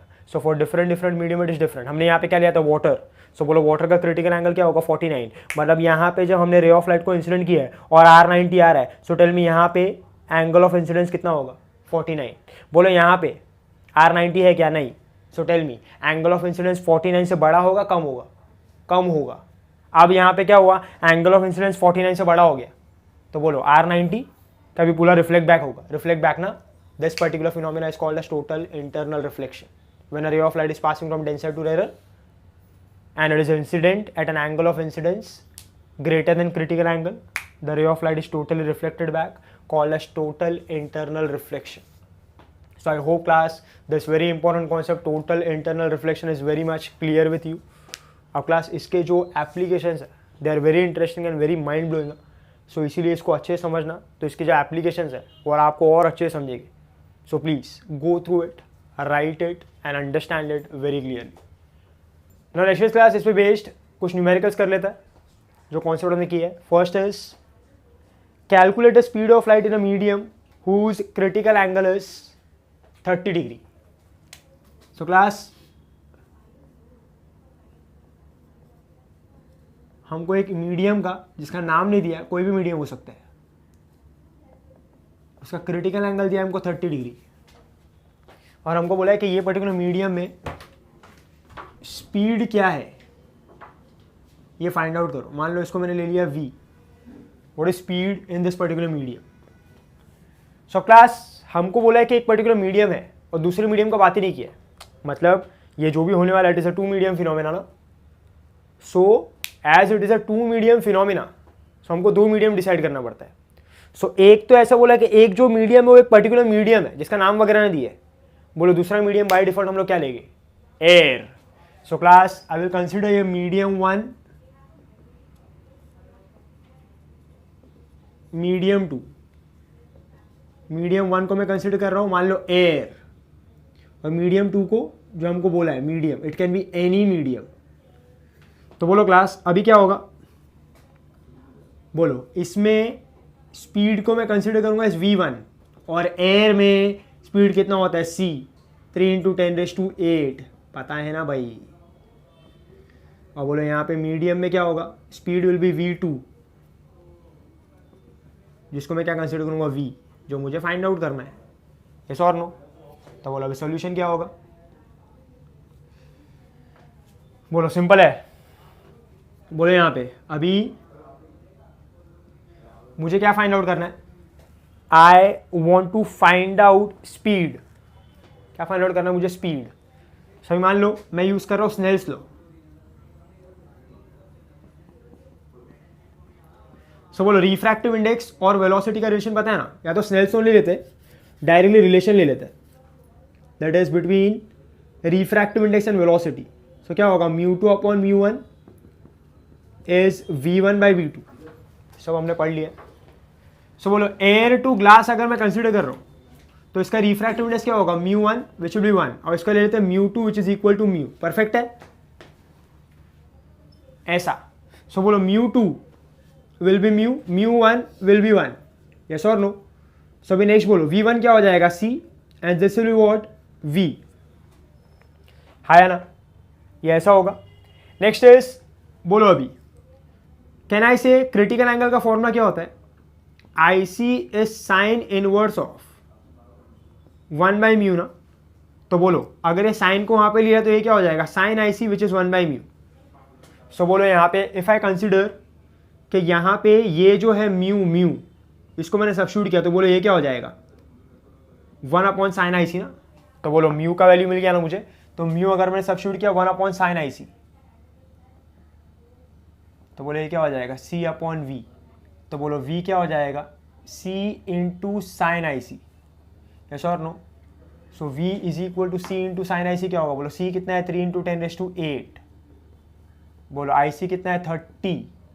तो बोलो ये कितना हो जाएगा? This will be half, this will be 1.5 into 10⁸ metre per second, yes और नो? अब क्लास ये स्टैंडर्ड भी हो गया इसको सॉल्व करने का। यहाँ पे 2 पॉइंट याद रखना नोट की तरह।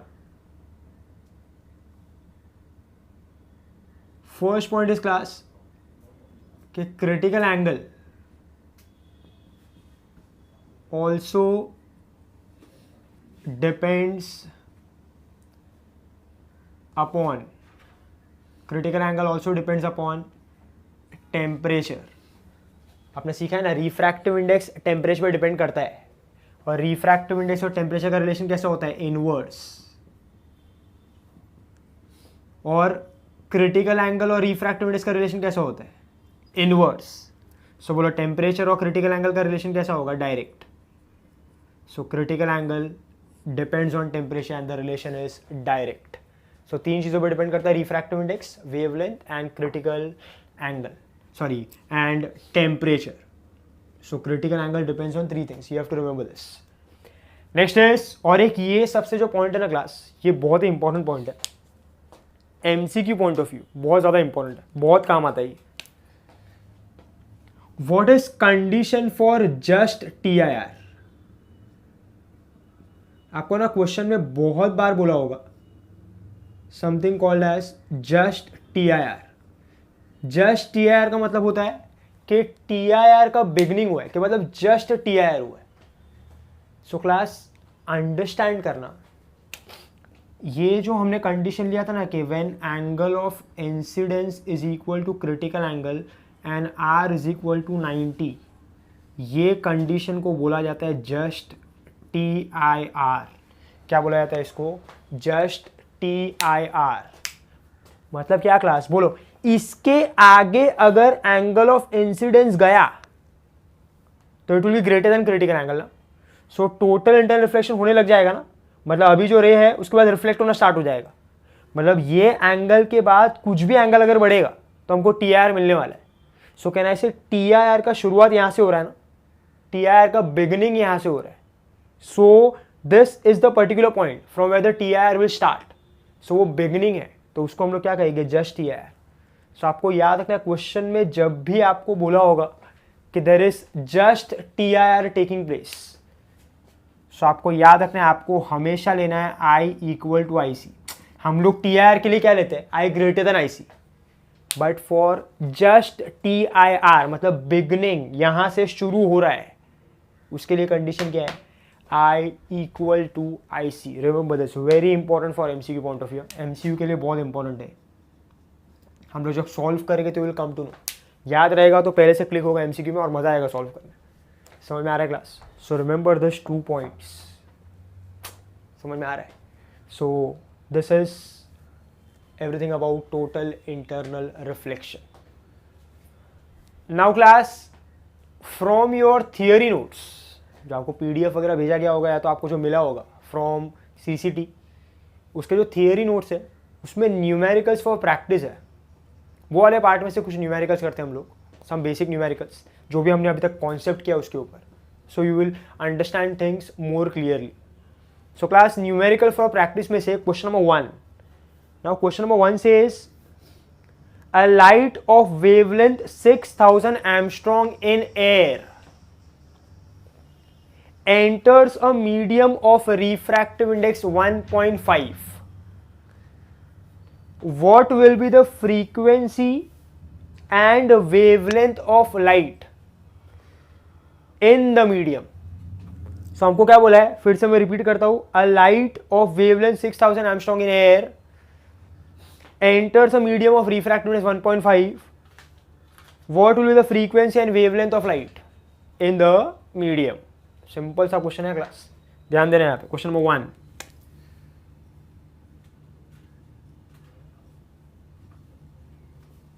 बोलो डेटा क्या कहता है, बोलो अभी सीधे सीधे डिसाइड कर लो। बोलो एक मीडियम कौन सा, एयर है, और दूसरा मीडियम कौन सा, it can be any medium, जिसको क्या बोला गया, मीडियम।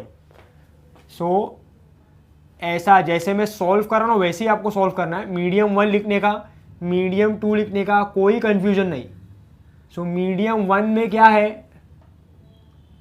एयर है। मीडियम 2 क्या है, एक पर्टिकुलर मीडियम है। बोलो एयर के लिए रिफ्रैक्टिव इंडेक्स, इसको क्या लेंगे, μ1, μa विच विल बी 1, इसको हम क्या लेंगे, μ2, जिसको हम कहेंगे म्यू, ये क्या है 1.5। यस और नो। बोलो आगे क्या होगा, बोलो इसमें अभी हमको वेवलेंथ दिया है, तो वेवलेंथ में क्या लूंगा, लैम्डा 1, जिसको मैं बोलूंगा lambda of air which is 6000 angstrom, and lambda 2 ये हमको पूछा है, तो ये हमको नहीं पता है। और एक चीज पूछी है इसमें, that is frequency in this particular medium, ये पूछा गया है ना भाई। तो देखो अभी सिंपल सा फंडा है, very very very simple question, understand it very carefully. सबसे पहले क्लास अंडरस्टैंड करना। अब बोलो ये मीडियम में, एयर में हमको पता ना स्पीड ऑफ लाइट क्या होता है, v1 होगा विच विल बी c ना। एयर वैक्यूम हम लोग ऑलमोस्ट सेम ही कंसिडर करते हैं, सो इसमें भी स्पीड वही है 3 × 10⁸ लाइट का। सो क्लास अंडरस्टैंड करना, मुझे फाइंड आउट करना है कि फ्रीक्वेंसी क्या है पर्टिकुलर मीडियम में। Now class we know one particular point ना, कि when medium changes which particular quantity remains constant। बोलो भाई कौन सा क्वांटिटी कांस्टेंट रहेगा, it will be frequency. Yes, so यहाँ पे फर्स्ट पॉइंट क्या होगा मेरा, when medium changes frequency and remains constant। So class अब टेल मी, जो फ्रीक्वेंसी एयर में होगा वही फ्रीक्वेंसी किस में होगा, मीडियम में। Therefore air and medium will have same frequency. क्या बोलते हो, समझ में आ रहा है? सो ये दोनों का फ्रीक्वेंसी कैसे रहने वाला है, सेम, परफेक्ट। तो कहना इसे, अगर मैं एयर के मीडियम में फ्रीक्वेंसी निकालता हूं लाइट का, तो सेम किसके लिए होगा, मीडियम के लिए ना। तो मैं कोई भी मीडियम के लिए निकालूं, it is one and the same. So for air, मान लो अगर मैं ये वाला फॉर्मूला यूज करता हूं, v is equal to n lambda, तो बोलो फॉर एयर v क्या होगा, c, n क्या होगा, n, लैम्डा क्या होगा, लैम्डा a, तो बोलो n क्या होगा, n will be c by lambda a। What is c here, 3 × 10⁸। What is lambda a here, 6000 Armstrong. But याद रखना लैम्डा a 6000 एमस्ट्रॉन्ग है। बोलो यहाँ पे ये स्पीड जो है इसका यूनिट क्या होता है, मीटर पर सेकेंड। सो वो ऐसा यूनिट है ना, बट एमस्ट्रॉन्ग वेवलेंथ का ऐसा यूनिट नहीं है। तो आपको पता है अगर आपको सॉल्व करना है दोनों का सिस्टम ऑफ यूनिट कैसा होना चाहिए, सेम। सो इसका सिस्टम ऑफ यूनिट अगर मुझे ऐसा ही बनाना है तो बोलो क्या हो जाएगा, एमस्ट्रॉन्ग, 1 एमस्ट्रॉन्ग क्या होता है, 10⁻10 मीटर। यस और नो। तो बोलो ये क्या हो जाएगा, 6000 × 10⁻10 मीटर, विच इज 6 × 10⁻7 मीटर। क्या बोलते हो भाई, समझ में आ रहा है? तो बोलो ये यहाँ पे ऐसा हो जाएगा। So this will be what, 3/6, 1/2, so 0.5, so 5 × 10⁻14 hertz. ये होगा फ्रीक्वेंसी एयर में, और एयर क्या मीडियम में भी सेम होगा। सो यही फ्रीक्वेंसी होगा एयर में भी, यही फ्रीक्वेंसी होगा मीडियम में भी, because frequency depends on the source and not on the medium. चलो ये फर्स्ट केस हो गया हमारा। अभी सेकंड केस में क्या बोला है, second case says find out करो wavelength in the second medium. तो बोला हमारा फॉर्मूला क्या होगा, μ2/μ1 is lambda 1 by lambda 2. तो बोलो what is mu 2? 1.5. mu 1 1. lambda 1 6000 Armstrong. lambda 2 we don't know. This will cancel out. 4. So lambda 2 क्या हो जाएगा? 4000 Armstrong. ये होगा हमारा आंसर. समझ में आ रहा है class? So this is our answer for question number 1. So हमेशा याद रखो, ऑलवेज इन एनी न्यूमेरिकल जब भी हम लोग आगे भी सॉल्व करेंगे, so you have to understand this. Right down medium 1 medium 2, decide medium 1 medium 2. अगर आपने मुझे क्वेश्चन करते देखा रहेगा तो आपको समझेगा मीडियम 1 मीडियम 2 मैंने कैसे लिखा है. समझ में आ रहा है? So always decide the medium first. कैसे जा रहा है, क्या जा रहा है, वो एक बार समझ में आ गया, फिर तो सीधा फॉर्मूला अप्लाई करना है और आंसर निकालना है. So this was question number 1. Next is class और एक क्वेश्चन कर लेता है. Next is question number 3 from the notes. Question number 3 क्या कहता है अभी देखो, समझने का, आप खुद से भी सॉल्व कर सकते हो. The question says the critical angle for a ray of light going from medium A to medium B is C if VA is the speed of light in medium A, find the speed of light in medium B. Find the speed of light in medium B. तो समझना है class अभी क्या होगा. बोलो हमें क्या बोला है कि क्रिटिकल एंगल दिया है C दिया है C, और लाइट कहाँ से कहाँ जा रहा है, medium A to medium B. समझ में आ रहा है? बोला है क्वेश्चन में, it is going from medium A to medium B.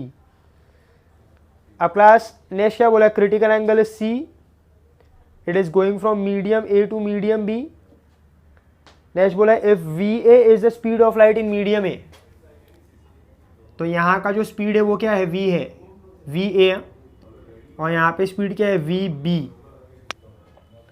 Yes और नो? अब मान लो मैं यहाँ का रिफ्रैक्टिव इंडेक्स कर रहा हूँ, रिफ्रैक्टिव इंडेक्स कंसीडर कर रहा हूँ μ1, और यहाँ का रिफ्रैक्टिव इंडेक्स में कंसीडर कर रहा हूँ μ2. यस और नो? सो क्लास अभी सीधा सीधा है, सोल्यूशन बोलो क्या होगा. वी नो ना, critical angle is IC is sin inverse of V1 by V2. ये वाला फॉर्मूला पढ़ा है कि नहीं आपने? सो बोलो साइन उधर गया तो क्या हो जाएगा, sign IC is V1 upon V2. अब क्लास अंडरस्टैंड करना, बोलो ये क्या है, ये फर्स्ट मीडियम है, ये क्या है, सेकेंड मीडियम है. तो कहना है this will be equal to V1, this will be equal to what, V2. Yes और नो? सो बोलो V1 क्या है, VA, V2 क्या है, VB. तो चलो सॉल्व करो, तो बोलो क्या हो जाएगा, VA will be what, VB sine IC. Yes और नो क्लास? सो क्लास ये वाले क्वेश्चन के लिए हमारा जो आंसर होगा that will be VA is equal to VB sin IC. Yes or no? So this will be answer for question number 3. समझ में आया? सीधा डायरेक्ट फॉर्मूला है, IC sin inverse of medium लिखो सॉल्व करो, मीडियम लिखो solve करो, सिर्फ यही है. So this is question number 1 and this is question number 3. So class this completes our lecture number 3. So I hope class जितना भी हमने सब कुछ किया है it is all clear. Please go through the video, अच्छे से देखना केयरफुली और अंडरस्टैंड करना कॉन्सेप्ट को. और जो भी अगर आपको डाउट वगैरह आता है तो जूम लेक्चर है, you can ask me doubts there. Please go to the video sincerely और समझ लो, बहुत इंपॉर्टेंट कॉन्सेप्ट है TIR. So I hope next lecture में अभी हम लोग स्टार्ट करेंगे with applications of TIR and we will start with yet another concept that is will talk about prism formula, applications of prism and all. So I hope plus यहाँ तक हर एक चीज़ clear है. Will stop here. Thank you, good bye.